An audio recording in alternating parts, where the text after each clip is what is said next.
మనము కూడా ప్రార్థన చేసేటప్పుడు ఎలా మనం ప్రార్థన చేయాలంటే we should pray with faith. అందుకనే బైబిల్లో హెబ్రీలకు రాసిన పత్రికలో రాయబడ్డ మాట ఏంటి?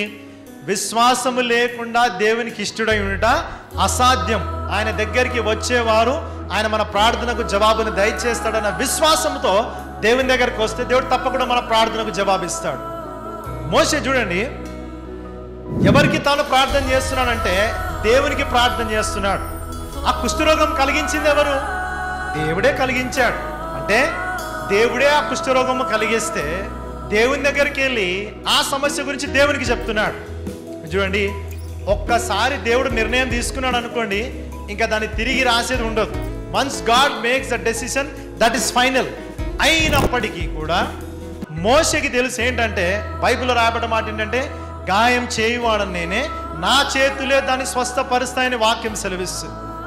గాయం చేయడం నేనే అంటే దేవుడే గాయం చేస్తాడు, దేవుడే గాయాన్ని కట్టాలి. ఇప్పుడు మిరియాంకి కుష్ఠరోగం కలగజేసింది ఎవరు? దేవుడే. మిరియాంని స్వస్థపరచాల్సింది ఎవరు? దేవుడే. కానీ ప్రార్థన చేయాల్సింది ఎవరు? మోషే.